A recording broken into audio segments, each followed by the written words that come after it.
Welcome guys, आपका फिर से स्वागत है एक नई क्लास के साथ। और जिसमें आज हम आपके लिए लेकर आए हैं एग्रीकल्चर से संबंधित कुछ वन लाइन इंपॉर्टेंट क्वेश्चंस को। याद रखिए, यहाँ पर जितने भी क्वेश्चंस है वो आपके एग्रो, हॉर्टी और एनिमल तीनों में काम आने वाला है। तो याद रखिएगा, एक बार क्लास को पूरा ज़रूर देखें ताकि आपको यहाँ पर सारे क्वेश्चन है वीडियो के साथ ही कवर हो गए।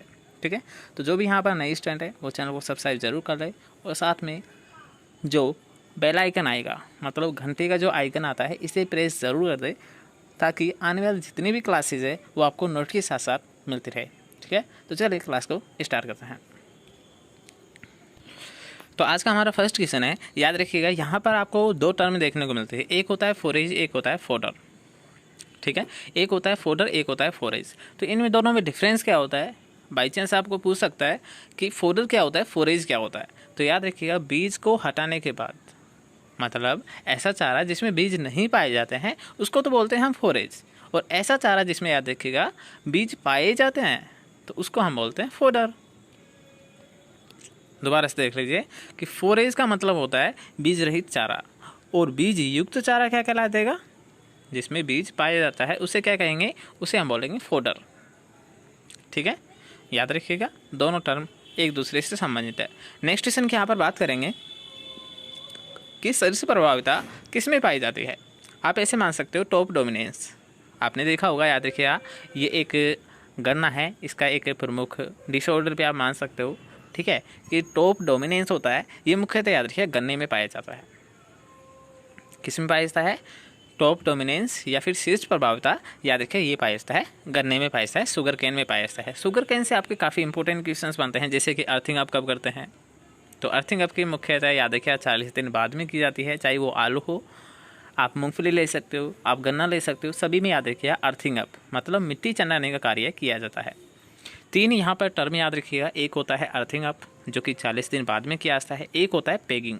पेगिंग का मतलब होता है मूंगफली बनते समय, तो ये होती है 55 दिन बाद, मतलब सोविंग करने के 55 दिन बाद में क्या होता है, मूंगफलियाँ बनना स्टार्ट हो जाती है, उसी को हम बोलते हैं पेगिंग। ठीक है, याद रखना, दोनों को एक साथ याद रखोगे तो आपको काफ़ी अच्छा याद होगा। नेक्स्ट क्वेश्चन की यहाँ पर बात करेंगे, जिसमें आपको पूछा गया है चने का प्रमुख का, याद रखिएगा चने की फसल का जो प्रमुख कीट होता है, इंसेक्ट होता है, उसके बारे में यहाँ पर आपको पूछा गया है। तो यहाँ पर याद रखिए, इस क्वेश्चन को पढ़ने से पहले आपको ये पता होना चाहिए कि चने में क्या लगती है, फलियाँ लगती है। जो पौड लगती है, फलियों को इंग्लिश में क्या बोलते हैं? जो फलियाँ लगती है, आपने देखा होगा चने की, आप जब एक नॉर्मल तरीके से आपने चने खाए होंगे, कच्चे चने तो खाए होंगे, तो याद रखिए जिनको हम खाते हैं वो होती है पोड, मतलब फलियाँ होती है। फलियों को इंग्लिश में क्या बोलते हैं? पोड। तो याद रखिएगा, इसका जो प्रमुख हानिकारक कीट है वो क्या करता है, ये जो फलियाँ होती है, ये जो पोड होती है, इनमें छेद कर देता है। क्या कर देता है? इनमें छेद कर देता है। तो याद रखिएगा, चने का प्रमुख कीट कौन सा हुआ, प्रमुख इंसेक्ट कौन सा हुआ, कि सर वही कीट है जो क्या कर देता है, फलियों में छेद कर देता है। तो इसका होता है पोड बोरर या फल छेदक। अब याद रखिएगा, फल छेदक तो आपको आसानी से याद हो गया कि चने का प्रमुख हानिकारक कीट जो फलियों में छेद कर देता है, मतलब फल छेदक है। लेकिन अब यहाँ पर याद रखिए, इसको आपको जरूर याद रखना है, हेलिकोवर्पा आर्मीचेरा। मेरे साथ रिपीट कीजिए कि फल छेदक को जो साइंटिफिक नेम होता है ये क्या होता है, हेलिकोवर्पा आर्मीचेरा। और ये क्वेश्चन आपको एग्जाम में पूछा आता है। ठीक है, यहीं से क्वेश्चन पूछेगा। फल छेदक सभी को पता रहता है, कॉमन अगर पूछेगा तो फल छेदक पूछ लेगा, लेकिन यहाँ पर हेलिकोवर्पा आर्मीचेरा आपको विशेष तौर पर ध्यान रखना है। नेक्स्ट क्वेश्चन की यहाँ पर बात करेंगे, आपने ये देखा है कि दलहन फसल में क्या होता है। ठीक है, दलहन फसलों में होता है राइजोबियम। लेकिन अगर आपको बाई चांस ये क्वेश्चन पूछ ले कि जो एजोराइजोबियम है ये किस में पाया जाता है, या फिर आपको ये पूछ ले कि दलहन फसलें भी तो नाइट्रोजन का स्थिरीकरण करती है, उनमें ऐसा कौन सा बैक्टीरिया होता है, उनमें ऐसा कौन सा जीवाणु पाया जाता है जो करता है, तो याद रखिए उनमें होता है एजोराइजोबियम। क्वेश्चन को दोबारा से देख लीजिए कि अगर आपको पूछा था दलहन फसल, तो दलहन फसल मतलब लेग्यूमिनेसी फसलों में तो क्या होता है, राइजोबियम होता है, जो कि सिम्बायोटिक क्रिया करके क्या करता है, नाइट्रोजन का स्थिरीकरण करता है, नाइट्रोजन का फिक्सेशन करता है। लेकिन अगर मैं बात करता हूँ दलहन मतलब नॉन लेग्यूम क्रॉप, जैसे कि मान लीजिए गेहूँ हुआ, जौ हुआ, जई हुआ, तो ये सभी क्या होती है, दलहन फसल होती है। तो इनकी याद रखिए जड़ों में कौन सा बैक्टीरिया पाया जाता है, एजोराइजोबियम नामक बैक्टीरिया पाया जाता है। ठीक है, नेक्स्ट क्वेश्चन की यहाँ पर बात करेंगे, जिसमें आपको पूछा गया है कि राजस्थान पर्णहरित, इस वर्ड को हटा दीजिए, पर्णहरित के लिए आवश्यक पोषक तत्व कौन सा होता है। ठीक है, पर्णहरित के लिए आवश्यक पोषक तत्व कौन सा होता है, तो पर्णहरित में याद रखिए मैग्नीशियम होता है। इससे याद रखिएगा क्लोरोफिल, वैसे इंग्लिश में ही लिखेगा वो जहाँ तक है क्लोरोफिल। ठीक है, वो आपको पूछेगा कि क्लोरोफिल का मुख्य घटक कौन सा होता है, मुख्य अवयव कौन सा होता है। सभी का राइट आंसर आपको याद रखना है, मैग्नीशियम होता है। और मैग्नीशियम को किस रूप में ग्रहण करते हैं पौधे, मैग्नीशियम +2 के रूप में ग्रहण करते हैं। इसके अलावा एक और जो आजकल लेटेस्ट क्वेश्चन बनता है वो ये पूछता है एग्जामिनर कि पर्णहरित या क्लोरोफिल को जलाने के बाद उसमें कौन सा तत्व पाया जाता है। पर्णहरित या क्लोरोफिल को जलाने के बाद उसमें कौन सा तत्व पाया जाता है, तो वो होता है, याद रखिए, मैग्नीशियम होता है। ठीक है, क्योंकि आपको पता है कि क्लोरोफिल में कौन सा तत्व पाया जाता है, मैग्नीशियम। तो उसको जला देंगे ना, तब याद रखिए पूरी पत्ती जल जाएगी, लेकिन मैग्नीशियम नहीं बचेगा। सॉरी, मैग्नीशियम नहीं जलेगा, मतलब बच जाएगा। पत्ती तो जल जाएगी लेकिन मैग्नीशियम बच जाएगा। ठीक है, चलिए क्वेश्चन क्लियर होता है। नेक्स्ट क्वेश्चन के यहाँ पर बात करेंगे वैम। अब वैम सबसे पहले होता क्या है, वैम होता है माइकोराइजा। क्या होता है, एक प्रकार का माइकोराइजा होता है। माइकोराइजा नामक एक कवक होता है। ठीक है, vesicular arbuscular mycorrhiza, vesicular arbuscular mycorrhiza, vesicular arbuscular mycorrhiza. तो माइकोराइजा क्या होता है, एक प्रकार का कवक होता है, एक प्रकार का फंजाई होता है। तो यहाँ पर ये पूछा गया है कि जो वैम होता है, ठीक है, ये पौधों पर क्या इफेक्ट पड़ता है, या फिर जो पौधे हैं इनको वैम से क्या लाभ होता है। सबसे पहले इसका संबंध आप देख लीजिए कि वैम होता क्या है। या देखिए एक पौधा होता है, छोटा सा बनाते हैं पहले, मान लीजिए कोई पौधा है। ठीक है, तो ये जो इसकी रूट से निकलती है ना, ये इसकी रूट्स है। चित्र तो अच्छा खासा बनेगा नहीं, समझ जाना कि ये जो इसके रूट्स है, जो जड़ है, इन्हीं के मध्य का संबंध होता है। याद रखिए यहाँ पर एक कवक होती है, फंजाई होती है।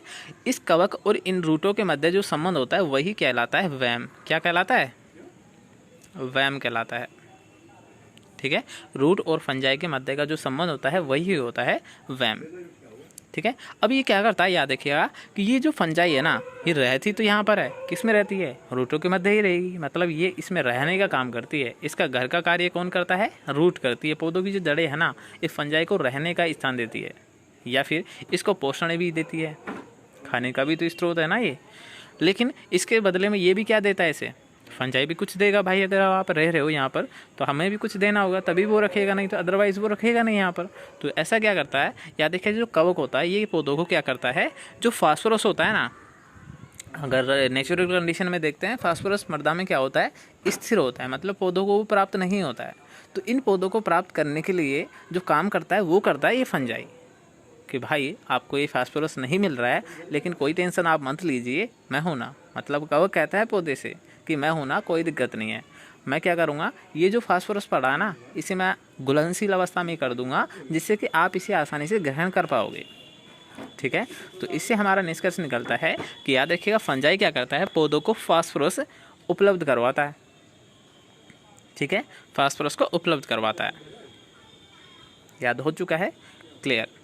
नेक्स्ट क्वेश्चन के यहाँ पर बात करेंगे, जिसमें आपको पूछा गया है कि किस तत्व की प्रधानता के कारण मृदा कणों का बिखराव होता है। मतलब मृदा कण है एक दूसरे में मध्य स्पेस ज़्यादा हो जाता है। तो ये जो ज़्यादा स्पेस होता है ये होता है सोडियम लवण के कारण। बीच में सोडियम लवण आ जाता है, इसी के कारण क्या होता है, मृदा का बिखराव हो जाता है। अलसी में कौन सा विषैला पदार्थ, या फिर आपको पूछा जाता है टॉक्सिक सबस्टेंट। ठीक है, विषैला पदार्थ है वो कौन सा पाया जाता है, तो होता है लिनामेरिन होता है। अब ये क्या होता है, याद रखिए अनसैचुरेटेड फैटी एसिड होता है अलसी। कैसे याद रखोगे इसे आप, ये जो बीच का लय है ना, इसी से याद रखिएगा कि अलसी में लिनामेरिन पाया जाता है। कौन सा होता है, लिनामेरिन होता है। ठीक है, चलिए नेक्स्ट क्वेश्चन के यहाँ पर बात करेंगे, जिसमें आपको पूछा गया है कि दाल का कटोरा किसे कहा जाता है। तो दाल का कटोरा हमें पता है, कल आपको बताया गया था कि दाल का कटोरा याद रखिएगा मध्य प्रदेश को बोला जाता है, एमपी को बोला जाता है। लेकिन अगर यहाँ पर मैं आपको पूछूं कि धान का कटोरा किसे कहते हैं, तो धान का कटोरा याद रखिए रायपुर छत्तीसगढ़ को कहा जाता है। धान का कटोरा रायपुर छत्तीसगढ़ को कहा जाता है, लेकिन दाल का कटोरा याद रखिए मध्य प्रदेश को कहा जाता है।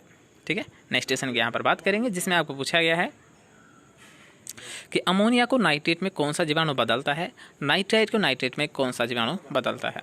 चलिए पहले हम यहाँ पर क्लियर करते हैं। एक नाइट्रीकरण की क्रिया आपने देखी होगी, वैसे आपको नहीं है शायद पता, दोबारा से देख लेते हैं। एक होता है नाइट्रीकरण, ठीक है, ओके, अब आपको क्लियर दिख रहा है। तो यहाँ पर याद रखिए ये जो दोनों क्रिया ना एक दूसरे से संबंधित है, ये जो दोनों क्रिया ये कहलाती है नाइट्रीकरण।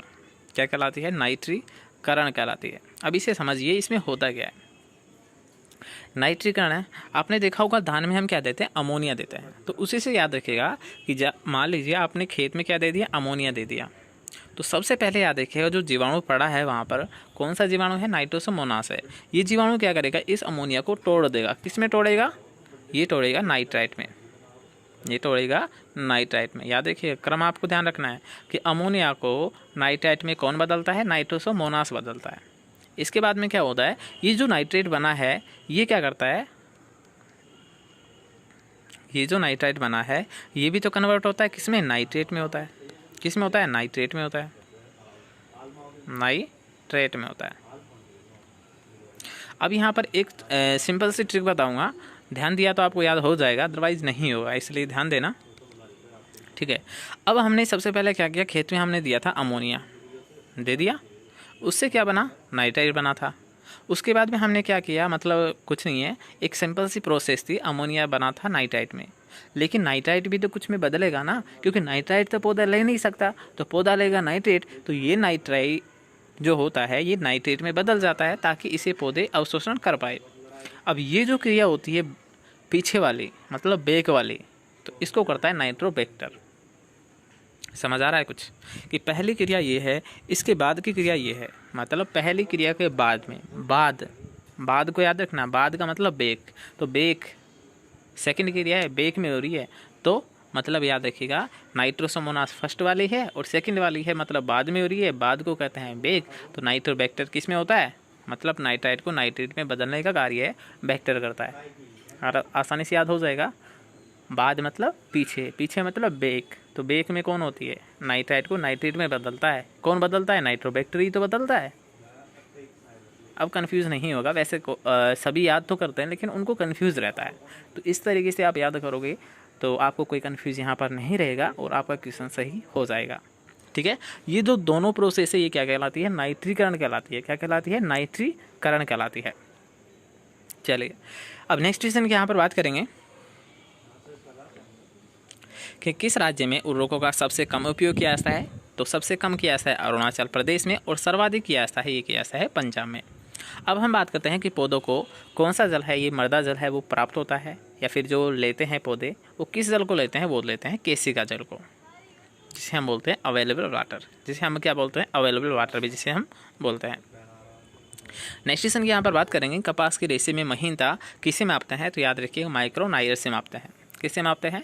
माइक्रोनाइर से मापते हैं। एक होता है टर्मिनेटर, टर्मिनेटर याद रखिए, लेटेस्ट वो क्वेश्चन आपका कि टर्मिनेटर जो तकनीक है इसका संबंध किससे होता है? तो याद रखिए टर्मिनेटर जो तकनीक होती है इसका संबंध भी याद रखिए किससे होता है? कपास से ही होता है। ओके, कपास में डोडे आते हैं, बॉल्स बनती है। कपास की एक बॉल का वजन कितना होता है? बाल आप बोल सकते हो, ठीक है, ये कमेंट मत करना सल बॉल होती है या बाल होती है, ये बाल कह सकते हो आप, एक तरह से गांठ मान सकते हो। कपास की एक जो गांठ होती है ना, है ना, एक गांठ होती है, इसका वजन कितना होता है? 170 होता है। जबकि जूट की एक गांठ का वजन होता है, याद रखिए 180 kg होता है, किलोग्राम होता है, ठीक है, याद रखना 170 किलोग्राम होता है कपास का एक गांठ का वजन, एक बाल का वजन, और जूट की एक बाल का वजन होता है 180 किलोग्राम।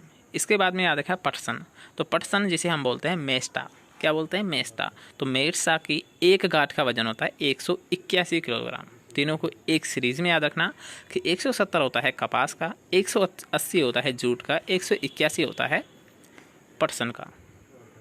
ये होता है कपास का, ये होता है जूट का, ये होता है पटसन या मेस्टा का, ठीक है। इन तीनों को एक सीरीज में याद रखना, आसानी से याद हो जाएगा, कोई दिक्कत नहीं है। नेक्स्ट क्वेश्चन के यहाँ पर बात करेंगे अलसी की रेशे को क्या कहते हैं? तो अलसी की रेशे को हम कहते हैं फ्लेक्स। क्या कहते हैं? फ्लेक्स। सरसों के तेल में गंध किसके कारण आती है? तो आपको पता है, याद रखिए उसमें एक सिनीग्रीन होता है। चाहे आपको पूछ ले, याद रखिए सरसों, चाहे आपको पूछ ले पत्ता गोभी या फूल गोभी, सभी में आंसर सेम आएगा कि सरसों, पत्ता गोभी, फूल गोभी में जो तीव्र गंध आती है उसका कारण क्या होता है? सिनीग्रीन होता है। क्या आता है? सिनीग्रीन आता है। नेक्स्ट क्वेश्चन की यहाँ पर बात करूँगा कि सत्यानाशी में ऐसा कौन सा रसायन पाया जाता है जिसके कारण ड्रोपसी रोग हो जाता है? आपने देखा होगा, याद रखिए सरसों के बीज के साथ सत्यानाशी के बीज मिलने पर एक ड्रोपसी, जिसे हम बोलते हैं जलोदर, एक रोग हो जाता है, इसका कारण होता है, याद रखिए, उसमें पाई जाने वाला साइनेमाइड या फिर सल्फाइड। एक यौगिक होता है, याद रखिए, सल्फाइड, इसके कारण ये ड्रॉप्सी रोग हो जाता है। सरसों का सत्यानाशी एक नकलची खरपतवार है, इसलिए आसानी से इनके बीज है वो आपस में मिल जाते हैं। और अगर आपने इन मिले हुए बीज का तेल निकाला है और इस तेल का अगर आपने उपभोग किया है तो आपको ड्रॉप्सी रोग हो जाता है। क्यों हो जाता है? क्योंकि इसमें सल्फाइड यौगिक पाए जाते हैं। ठीक है, क्वेश्चन क्लियर होता है। नेक्स्ट क्वेश्चन की यहाँ पर बात करूँगा। राजस्थान में कुल केवीके कितने होते हैं? सॉरी, केवीके अलग होते हैं, कृषि विज्ञान केंद्र अलग होते हैं और कृषि जलवायु खंड अलग होते हैं। ठीक है, केवीके वो इंस्टीट्यूट होते हैं जहाँ पर, याद रखिएगा, जैसे कि मान लीजिए आप बीएससी करोगे तो लास्ट में जो रावे होता है वो प्रोग्राम केवीके में ही होता है। मतलब वहाँ पर आपको ट्रेन किया जाता है, किसी चीज़ की आपको ट्रेनिंग दी जाती है, वो होता है केवीके।